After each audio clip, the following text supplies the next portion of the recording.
Hello, I'm Gayle Pohl. I'm the president of the academic section of the Global Listening Center. Welcome to our Global Listening Festival. I'm very excited because you're going to meet one fabulous individual right this minute. We're talking with Dr. Ryan McGeough. He is the department head of the Department of Communication and Media at the University of Northern Iowa. Ryan, welcome. Thank you. I'm glad to be here. It's very exciting for us to have you here. And we're going to talk about how listening affects your job as a department head, if you don't mind. One of the first questions I have for you is, listening is a vital part of any job in any capacity. How do you use it when you give direction to a faculty member? Absolutely. I actually think listening to faculty is one of the biggest parts of being a good department head.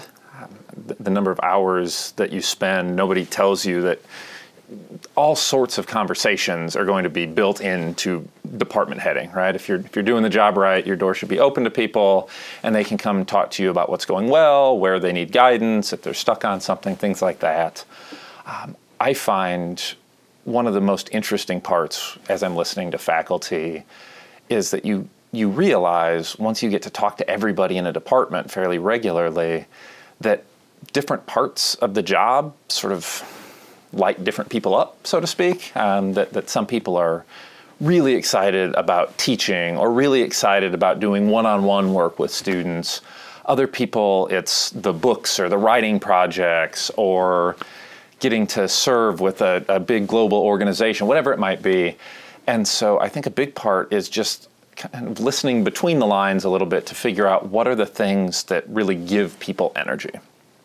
And of course, in any university like this where faculty are expected to be good as teachers and as researchers and to have active service contributions, everybody has to do all of those things, but my goal in some ways is to learn which things each individual is most excited by.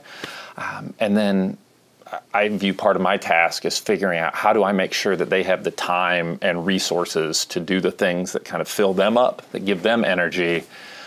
And then as I'm talking to them, if I realize maybe that isn't happening, that they're spending a bunch of time on a project that they took on because I needed help with something, how do we balance the things that we need to get done with making sure that people are spending time kind of in the zone that gives them energy and where they can really excel? And so a big chunk is, just listening to people and making sure as I talk to them in the falls and the springs over and over that they're spending their time doing the right things to have the biggest impact possible. That's a big job.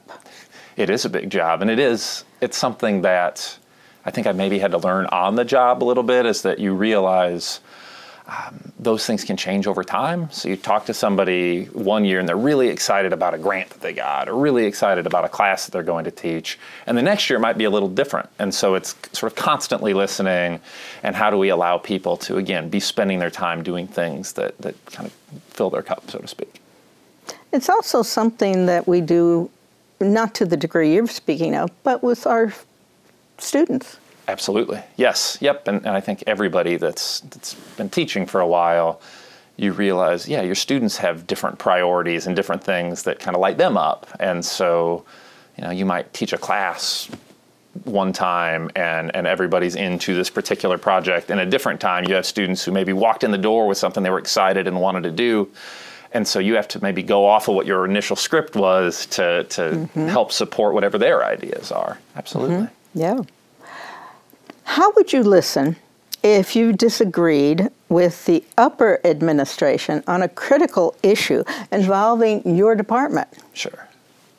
That's interesting. I think one of the big parts of being a department head is really being a translator, right? And so learning to both listen and then to speak the language, so to speak, of different groups and different organizations on campus. And so I think in a department head role, this is true in lots of different roles, but I think specifically as a department head, you're in the middle a lot, right? You might be in the middle of disagreements, between faculty or a student and somebody, whatever it may be, but you're always in the middle between faculty and the upper administration.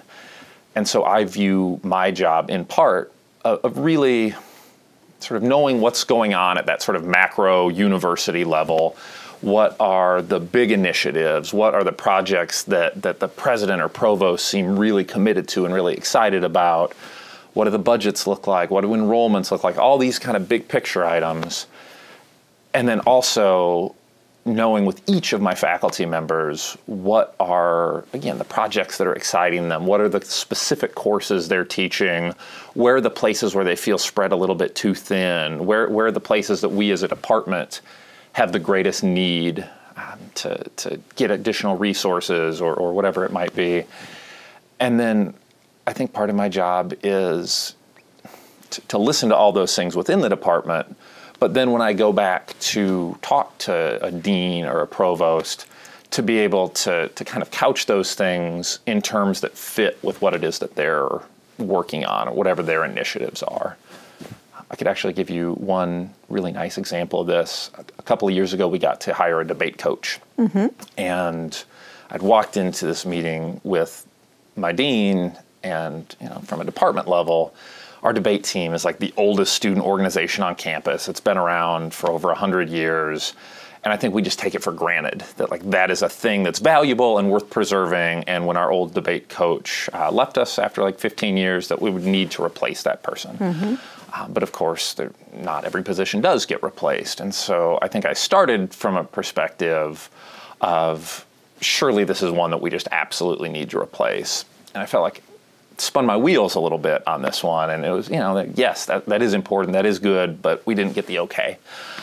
And so the next time I walked in, I actually had pulled all of the data for the past 6 to 8 years so that I could talk about it in terms of, as it turns out, every single student that was like a traveling member of that team stayed at the university and graduated on time.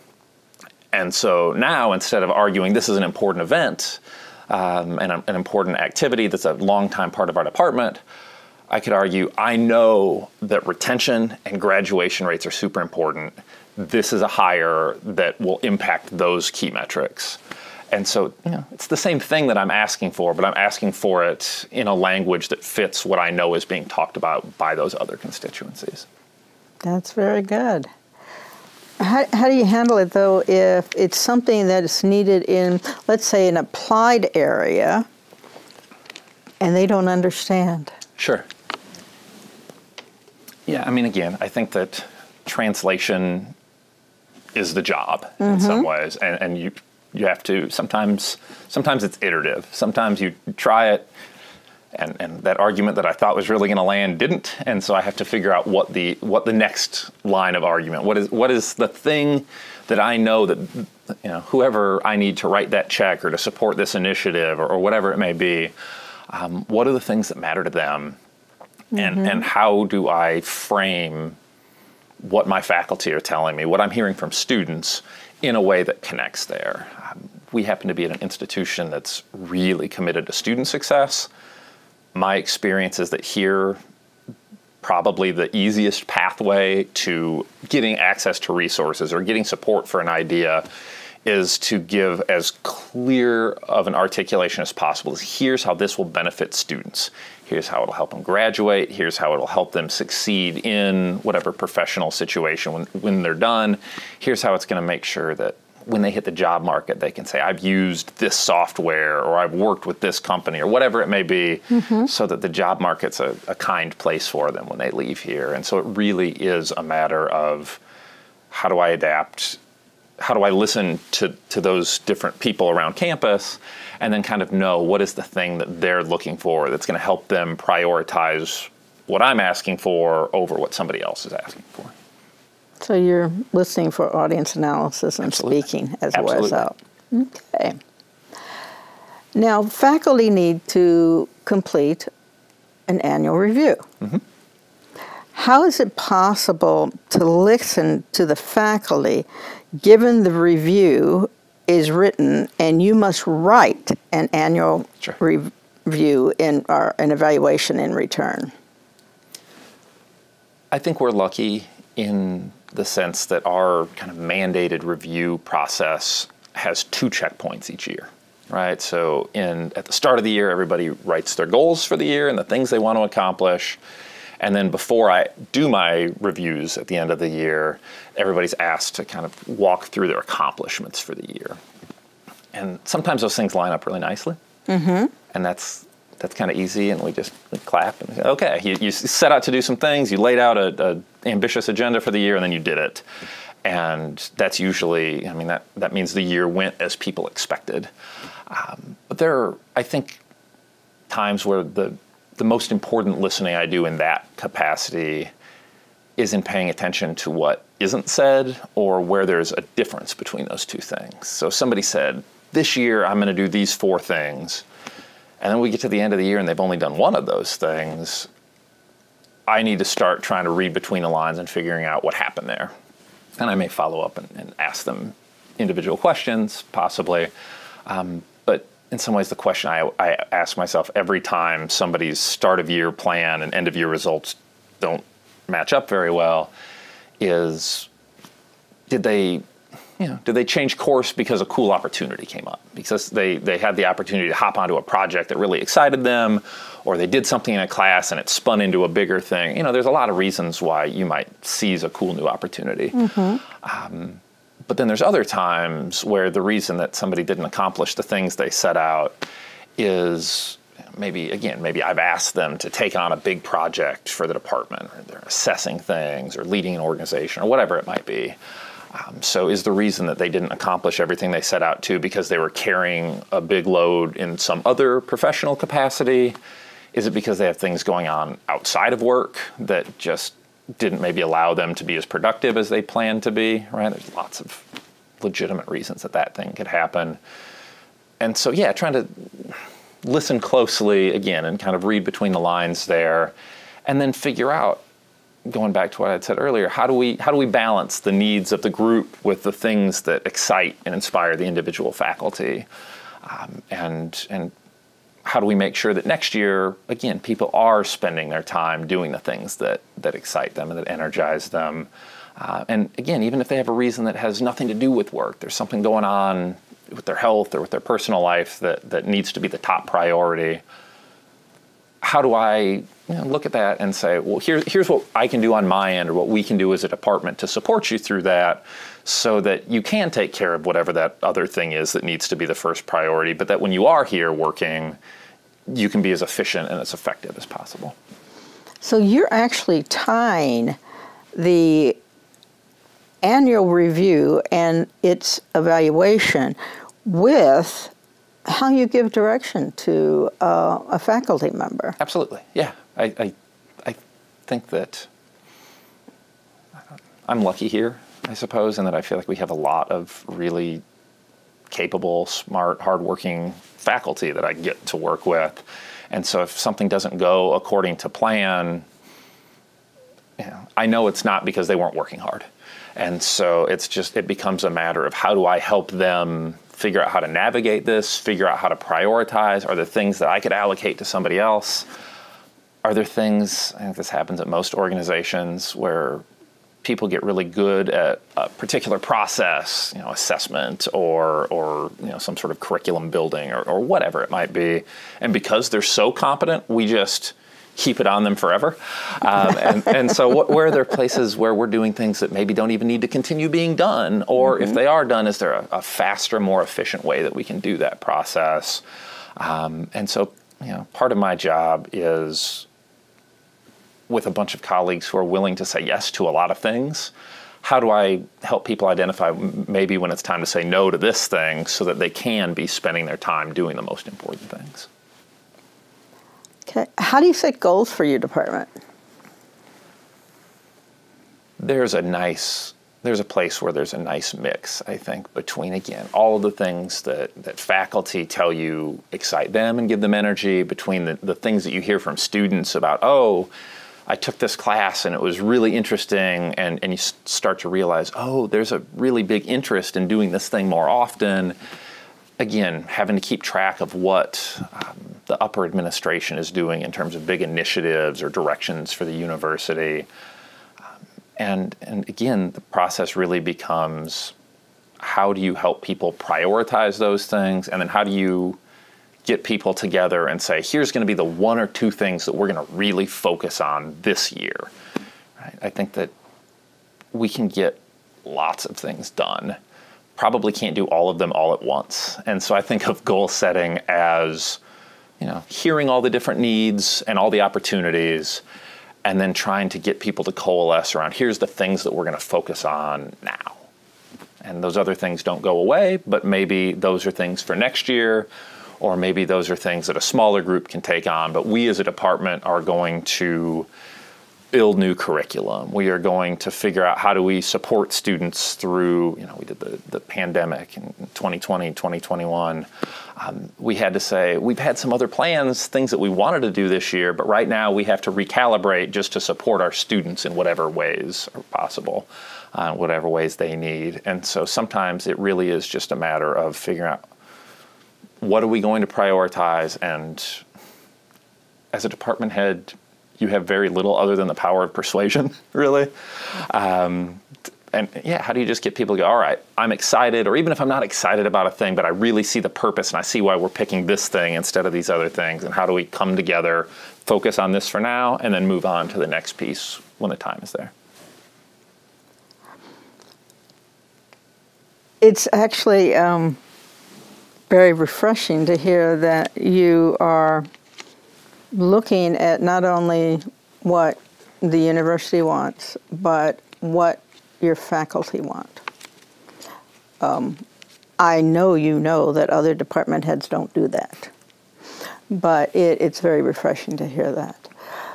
One aspect of your job, and you've personally told me this, that you kind of like fundraising because you meet new people.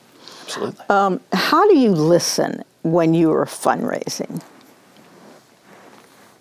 Actually, I think fundraising is an exercise in listening across time. And so it is,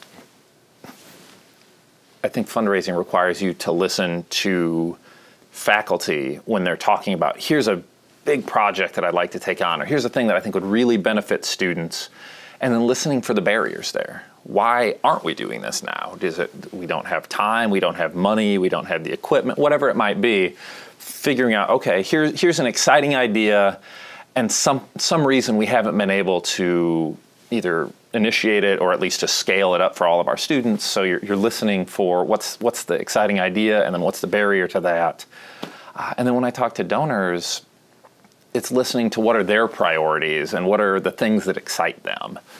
We don't, at least I don't, spend much time asking for donations from people that are like fresh out of our program, right?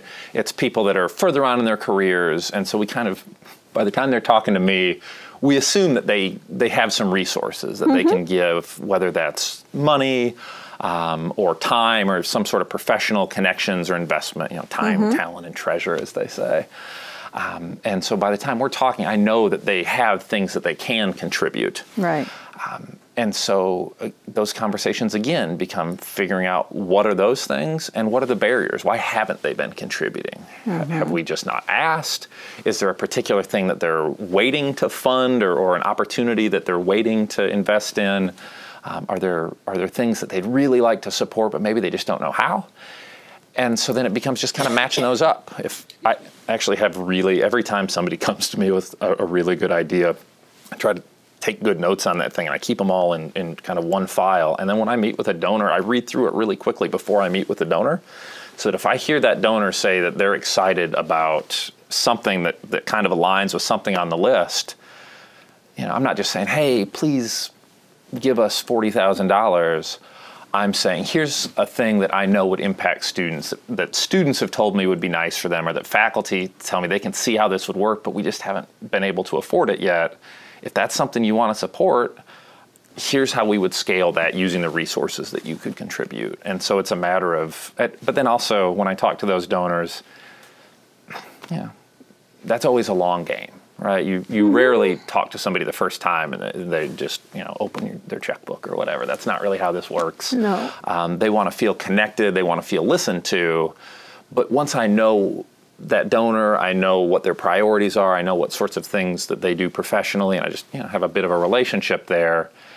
If a year or two from now you reach out to me, or we're talking, and you say, here's a thing I'd love to do with students, but we'd need some extra money to pull that off, I remember the donor that would be excited to help with that particular thing. So it's kind of a matching game that happens, and it only can happen if you listen to people and you pay particular attention to, again, what excites them and maybe what has stopped them from, or why haven't they been able to do that thing yet, whether it's the thing that you would like to do as a faculty member or the gift that they haven't given, why not?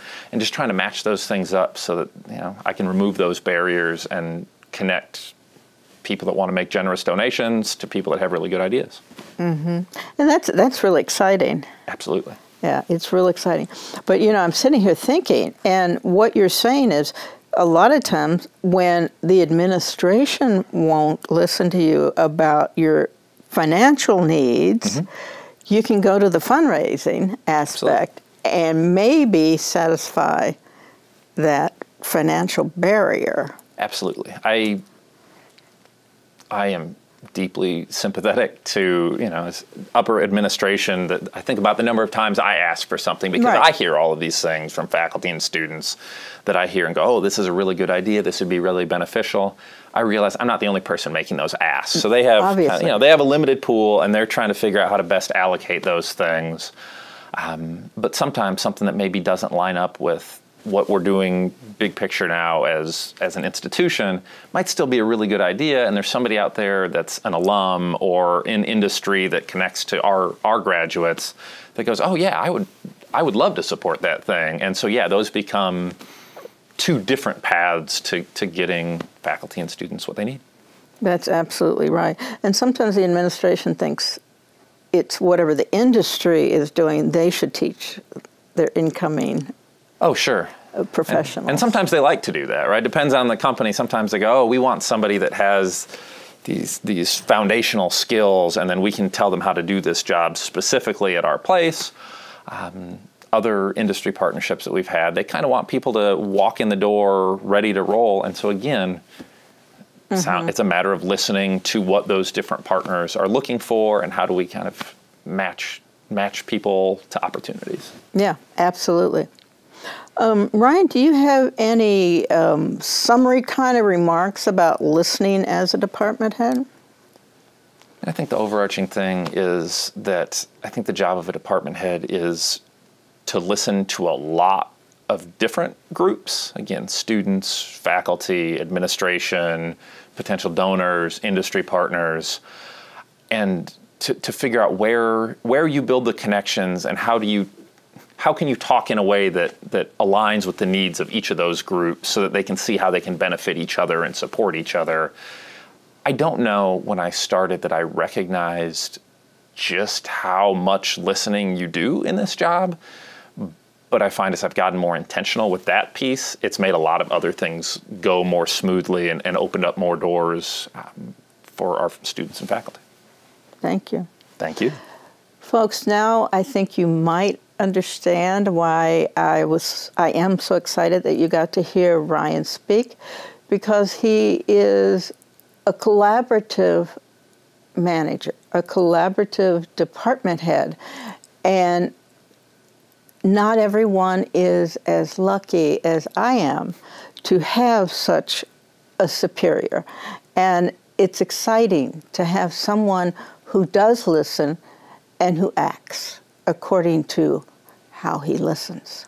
So I hope you have enjoyed Ryan as much as I have, and we hope you continue listening and participating in the Global Listening Festival and the presentations.